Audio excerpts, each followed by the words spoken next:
everyone, I'm Vic. I'm Nick. And we are MV Board Gaming, and today we're looking at Dungeon Petz.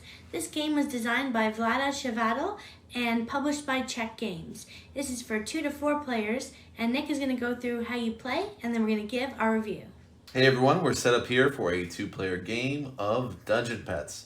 Again, this is a game where I'm not going to go over all the rules as usual. I think I pretty much only do that when I have like something brand new or a Kickstarter or something like that. So I'm just going to go over briefly what you're doing, like the gist of what you're doing in this game. It's a worker placement game. So we're set up here for a 2-player game, so you notice there's a neutral player out here that's blocking spots. We just have the red player and the green player starting out.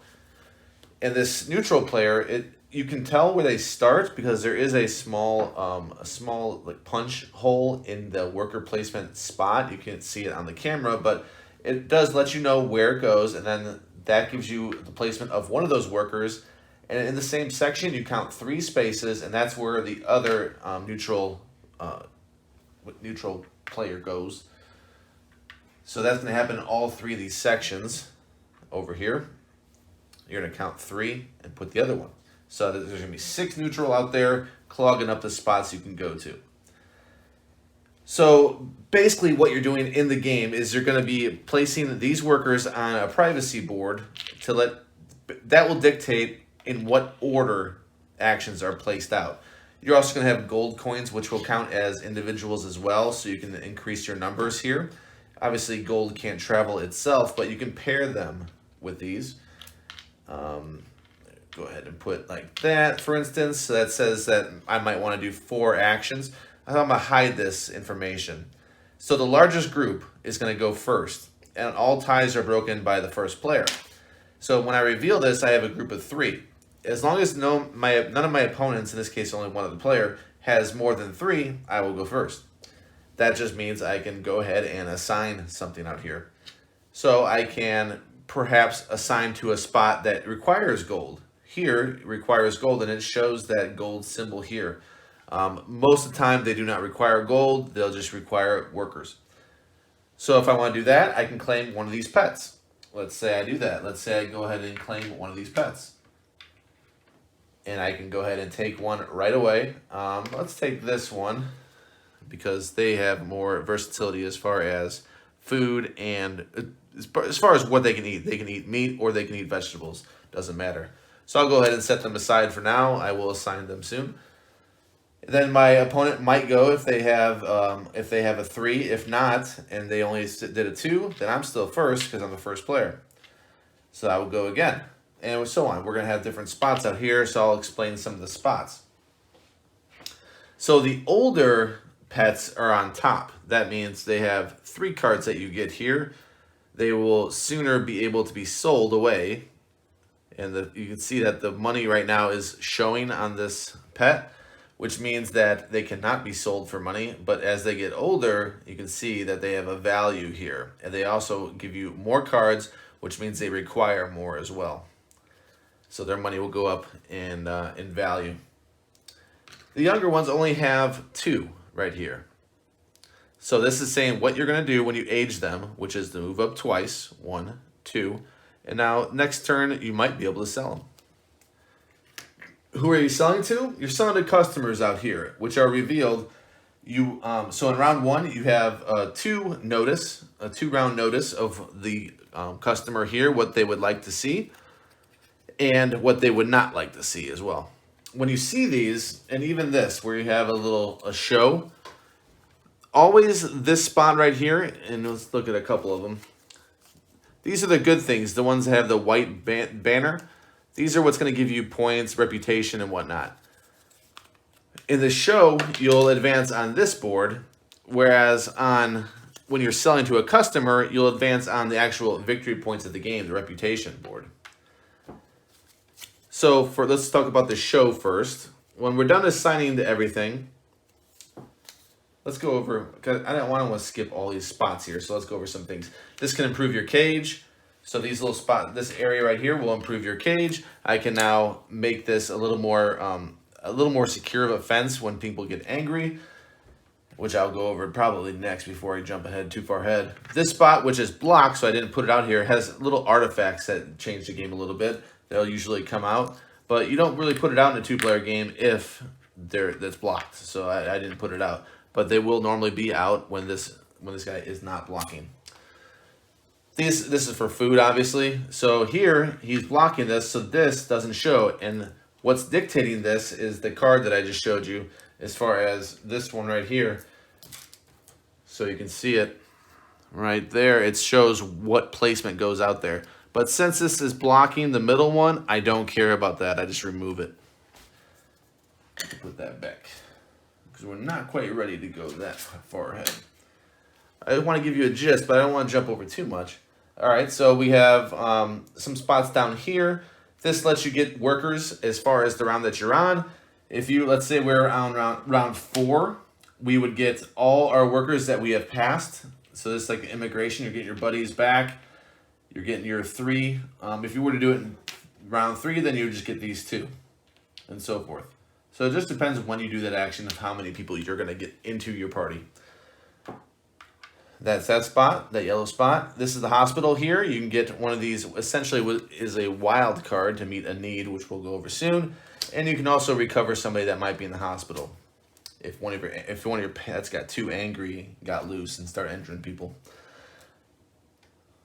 Here you can get a multiplier, which will go, well, just know that you'll get 3 times when you sell a pet. You'll get 3 times if you were to go here, and the workers get locked there. You get 1 at a time. You get to bring them back. So if you brought a party of 3 over here, when you sell somebody and you try to get that 3 times, you remove 1 of those back to your party. But that's just a way. It's a long-term goal right there to start selling people and getting more points. But those workers are locked there until you use them one by one.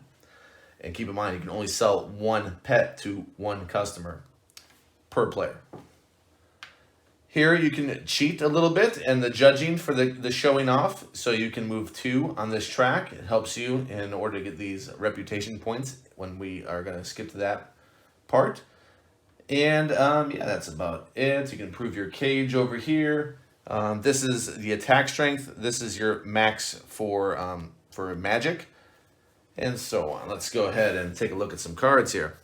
So these all have different colored cards right here. And you're going to get these when you have pets as well. So let's say I did take that pet right here. So I'll assign it to the only cage I have right there. And we start with 1 manure token. Yes, that is a poo token. This says that we are going to take a green and a purple card right here as indicated. So we're going to go ahead and do that. We've already assigned everything, so we're just going to go ahead and do that so you can see a little bit what we're doing. And we're going to go ahead and pick what we can do. Now we can have 1 magic and 1 anger, if you want to call it that. So I can afford to do that. So the magic here, I'm not worried about it. I have to play 1 purple and 1 green. Let's assume for the sake that with these other people, maybe I went ahead and got food, for instance, just to make it easier. And I went ahead and did that. Just so I have it, so I know I can feed this person as well. I didn't assign all these. We'll just say that. Well, let's go ahead and put that there so I removed them. So I want to play this card here, that 1 magic, because it's not going to hurt me unless I play a second one, and that would give you a mutation.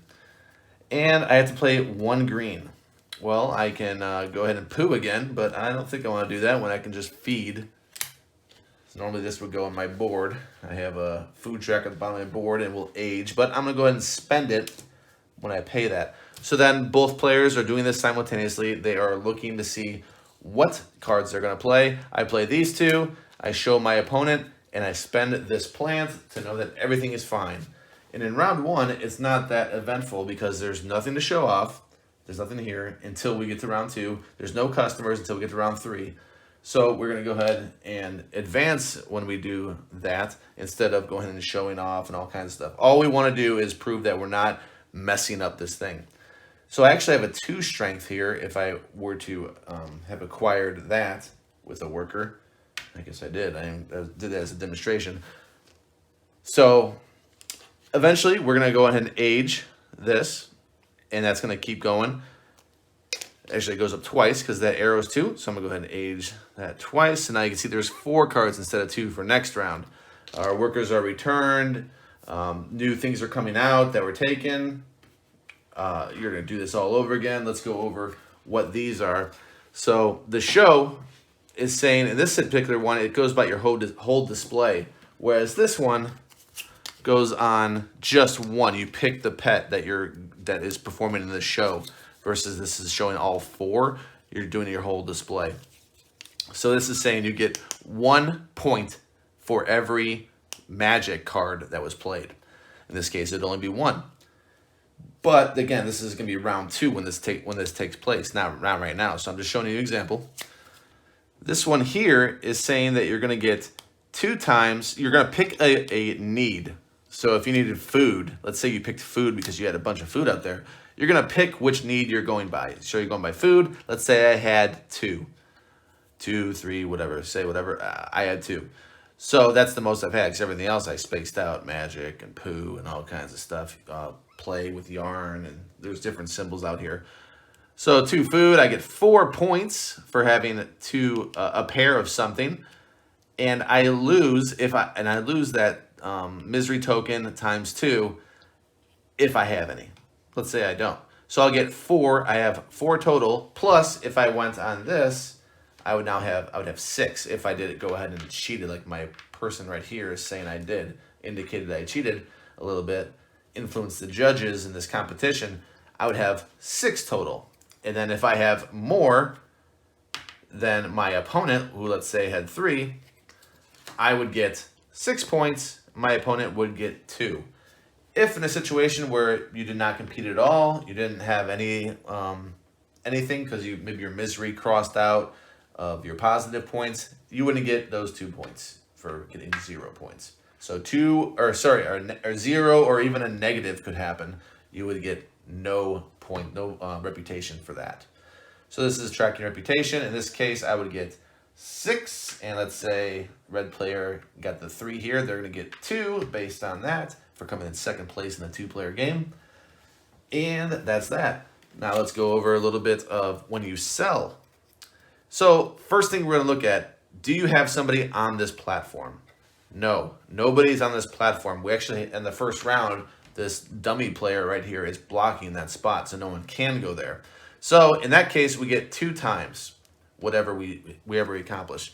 So let's say that we were selling this person at this stage, and I need 4 cards. So let's say I played, let's take a look here as a good example. I played that, and that.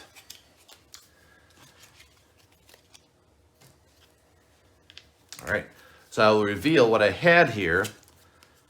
I have the magic, which is fine for now. I only have 1. I have an anger. I can hold up the two of those. I have some poo, so let's throw a manure on there. And I have food, so I have to get rid of a plant. Because he doesn't care if he gets his plants or if he gets his meat. He's happy either way. So that's what I played. Now, in this round, if this is what I played out here, I look at this and I say, all right, I'm selling. I have 1 food need. I have 1 manure. Notice I have 2 manure tokens. I don't care. All I care about are the cards I played this round. So I have 1, 2, and I have another anger right here. So 3. I have 3 of those.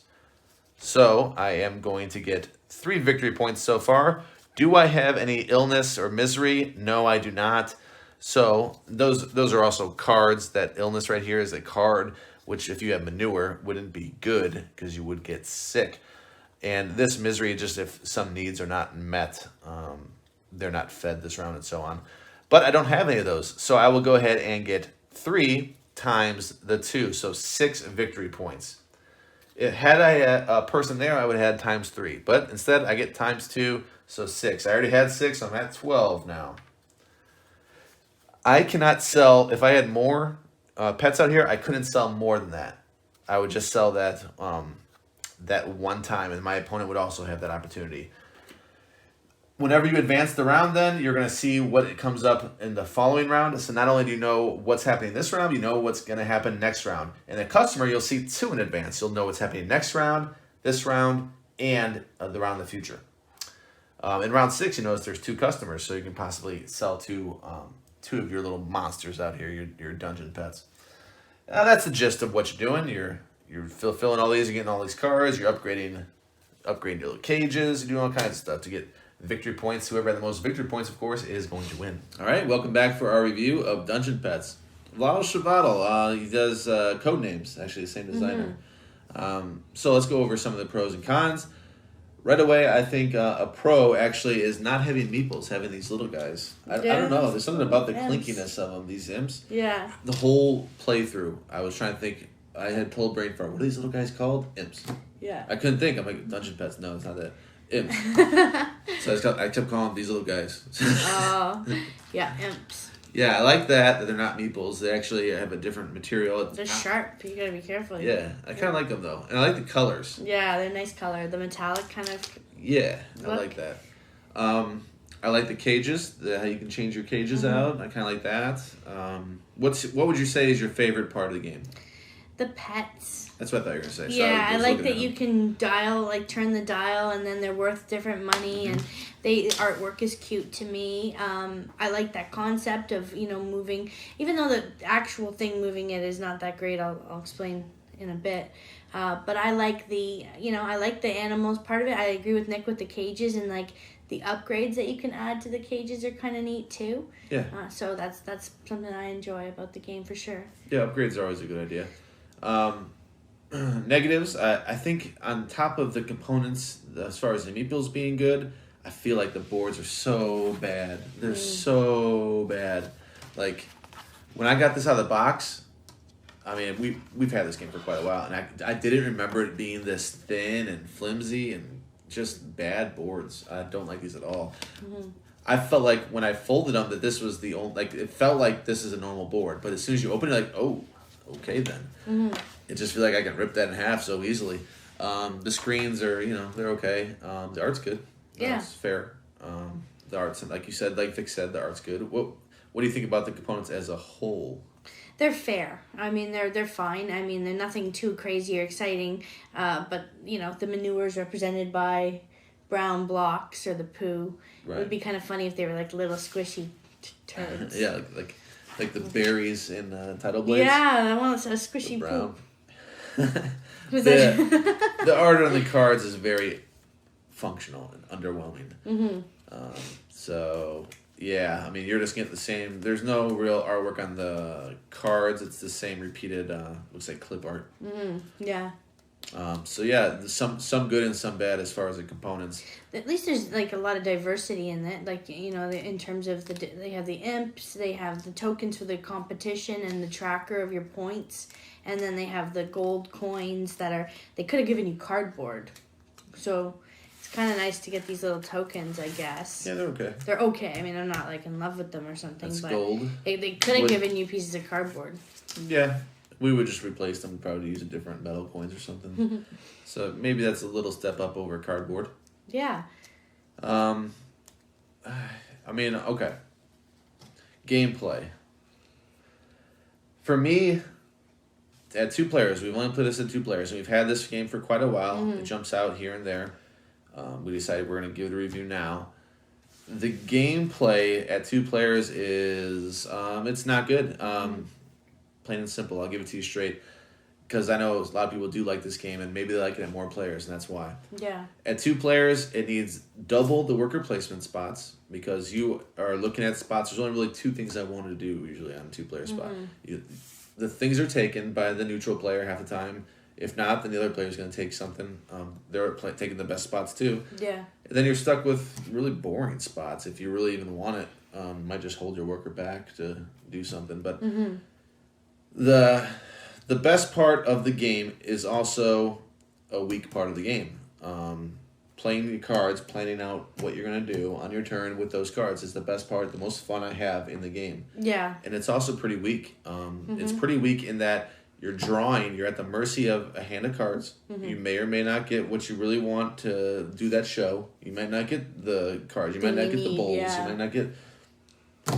Okay. I mean, it's fun to assign when you have a bunch of pets, and you can go ahead and mitigate it a little bit and say, okay, now I can throw, And this cage can handle this magic and this anger. Exactly. Yeah. So it's the good part, and it's not even that good. So I'll jump ahead and go ahead and give my score. It's a 5-2 at a 2-player game. So it feels dated now. It feels like this game would have been handled better. Maybe a new addition. It needs more worker placement spots for sure, in my opinion, especially at 2. It just does. What do you think, Vic? Yeah, so I mean, this game, I really wanted to love it. I wanted to love it because I love the idea of a little pet shop, and you're taking care of the pets, and you want to sell them to customers. I mean, what a cool concept, right? To be able to match a pet to somebody by their unique needs, and some of the needs are quite unique. There's people who want different types of poop. They want an angry pet or a sick pet, and you're like, why would you? Okay, this person wants a sick pet, but not miserable, just sick. Yeah. And misery, the suffering tokens. Oh my gosh. I understand the concept. You don't want to be abusive, but I'd rather almost just lose the pet than to be getting these things. Because as soon as they get hit with one of these misery, black, ugly cubes, or clear cubes, I don't want them anymore. Because I know that they're just going to lose money, and they're going to be a knock against me in a show. But they're also generally your oldest pets. Because this whole idea that you can't sell a young pet. So, I get that. Either was to just grab a pet right off the bat and sell it and turn it around. I guess there has to be some buffer. But, yeah, the suffering, there's no way to get rid of that. So once they're on your pet and you get 3 of them, or when it's equal to their level, they're gone. Yeah. I don't know, what do you think of that suffering? I try to avoid it at all costs. Yeah, this it's not a good last thing. one, I didn't have any. So I kept getting it. Yeah, maybe I just had bad draws. Bad draws, no food, and then the food spot. He would take it. There's no other way to get. I had all these coins, and I'm thinking I can't even just sell, Yeah, something to get a piece of meat. If I'm not mistaken, let's open this board up. Yeah. So in a 2-player game, I explained, if you watched which I don't blame you if you didn't, how to play, the 3 spots away, that rule with a 2-player game. Am I on the wrong side? Yeah. So let's see. Here we go. I believe there's a spot in which both spots for food are taken. So let's see. If you start here and here, that gets there. Maybe not quite. Maybe it worked out okay. Let's see for here. 1, 2, 3. Yeah, maybe not.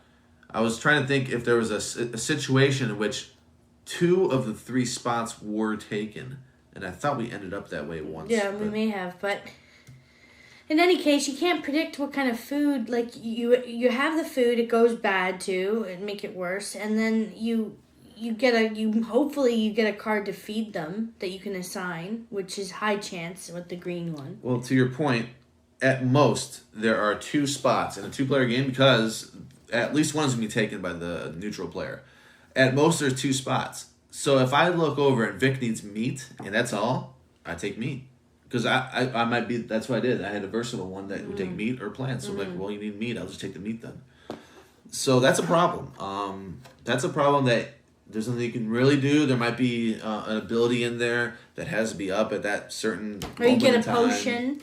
But again, the potion. The potion, but then the guy blocked it too. Yeah. And it's just, there's so many things. So anyway, my score for this game is a 4.5. And that's with a heavy heart that I say that, because I really want to like this game. When Nick, showed me that he bought it, I was really excited, if you remember. It was a long time ago, yeah. It was a long time ago, and I just thought, wow, what a game this will be. It'll be so cool. And it felt stressful. Not only between the needs of the pet, but the manure. Okay, so now there's poop in the cage. Now you have to assign an imp to remove that. But you have things that you got to do. You got to get food. You have no chance to get the food. You clean up the poop after the whole needs are assigned, so then they can get sick. Yeah. Before you have a chance, even though you already have an imp that's gonna clean it up, they have to do it later. Like I don't. Maybe call me dumb. Maybe I don't understand why that is, but it's like they made it really like you're as if you really ran a pet store with like terrible employees. Yeah, and this would be forgivable if the game were a little lighter than it is. It's not a light game. No, it's pretty heavy. I mean, I think it's complicated. There's a lot of things to remember and icons, which I'll give them, thank you for all of the symbols and breaking it out. I mean, I'm sure you noticed if you saw Nick's explanation, there's a lot, represented here. In fairness, and I like reference cards. I say that very often in our channel. I like to have a reference point, so I'm not constantly asking Nick what's going on. But yeah, I don't know why this game had to be so convoluted. I mean, then the poo, and then the poo stays there, and you can't move the cages. You can move the people, and you can't clean the poo till the animal's gone. Yeah, there's another one. You can't clean the poop until the animal's out of the cage. Like, jeez. It's the rule book isn't. I mean, I don't know if this is a Paul Grogan rule book, but he usually does good work. If it was, forgive me if it's not. But check games, so I thought maybe it would be. I didn't see a spot where it told us if we can reset this board right here. I didn't even see that. I looked through it a couple times. Maybe it's there. I just didn't see it. I'm like, well, it's got to reset. And then we did end up watching a video, and it does reset. So we're playing it right. There was just a few things, that I didn't expect in the rule book in places they weren't, where I didn't expect them to be. Like the cleanup was at the very first instead of the very end. Yeah. That's not how my brain works. So I was kind of frustrated. After so many annoyances in the rule book, I kind of got frustrated. Gotta get back, and I gotta find this stupid thing, and it'd be a small insignificant rule, but I don't want to get it wrong. So yeah, at least they had the liberty to reference some things in the book as a little glossary as well. I'll give them that in the rule book. I didn't spend a lot of time reading through it, but the rule book is a little frustrating too because they are following this as if it's so that's why all that cleanup stuff, I guess, is in the beginning. Because they're trying to follow this, but then at the same time, they're trying to say, oh, don't worry about selling a pet just yet. We'll get to that after. Look that up after. It's like, oh. Another thing that, while we're talking about the rule book, something that really, really bothered me. Right here, Vic, this spot where it shows customers. So I was looking up rules, making sure we're doing the exhibitions. Then it shows customers. Cool, I can look up what the rainbow poo means. No, instead, they give you a joke. So, I didn't realize that. I thought they explained. No, I mean, you can find it in here, but you have it so nicely right here. You can tell me exactly what it does. This is your opportunity. It's such a nice look. Right there, you can tell, hey, what's that customer? What does that mean when he has rainbow poo? Come on. Oh, no. Instead, we have a spot. Let's see. Rainbow poo. Where does he do? Could grow bumper crops if he had a little magic and a variety of fertilizer. Doesn't need any reputation problem. Doesn't need any reputation problems. So keep your suffering pets to yourself. Yeah, well, what's that mean? It means he wants poo. He wants poo, and he wants different colored poo. Yeah. Just say that. And no suffering. Just say you get a victory point. Yeah, 3 victory points for each individual poo of different colors. Don't say keep your suffering pets to yourself or whatever. Yeah. Some of the stuff is kind of funny about this. Sure. Like when they had the old pets going away to the farm and then the meat gets added to the supply. There's quirky things about this game that I don't mean to be unfair. I know a lot of people do like this game. When I've talked to people about it, I just feel like it's stressful. That's my take. It's just I feel like you're always increasing the amount of needs as your pet gets older. More cards are coming out. You got to allocate them. You got to better hope you have your imps in the right spot to play with them. I mean, just some of the stuff is just... It's like this game was hard to be successful in, for me at least. Yeah. I'm going to go ahead and beat a dead horse here. Porky Orky.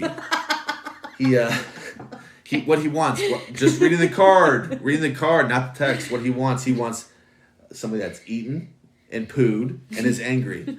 Here it says, looking for a pet that shares his interests. Well, cool, thanks. I guess I'll look up what that means. Yeah, I mean, what was that? Just say what they need. You know what, Nick likes to treat oxygen and stuff and breath, when you're talking, as if it's a very valuable resource. So he feels the same way about the manual.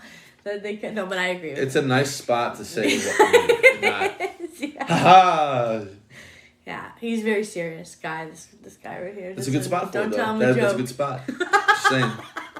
This is the time right here. So that's our review about Dungeon Petz. Didn't want to be such haters, but Here we are. it didn't work Rado out. loves it. Murph Brothers love it. Hate it. Yeah, not a fan. We're trying to sell it, so if you want to buy it. No, I mean, people will like it. Yeah. I don't know if they'll like it at 2. Rado plays 2-player games. Yeah. And he liked it. And I think in his heart of hearts, he knows it's not that good, but I think he likes the theme so much. Yeah, that's true. And that's where maybe the theme will prevail for some people, because that's what really, kept me wanting to play this game and asking Nick to play it. And then here we are. Yep, oh well. Oh, well. Not every game wins for us, but let us know in the comments below if you've played this game and if you enjoy it. Thank you so much for tuning in today. We hope you enjoyed our video. If you did, please give it a thumbs up and subscribe to our channel for more awesome content. We will see you next time. See ya. Bye.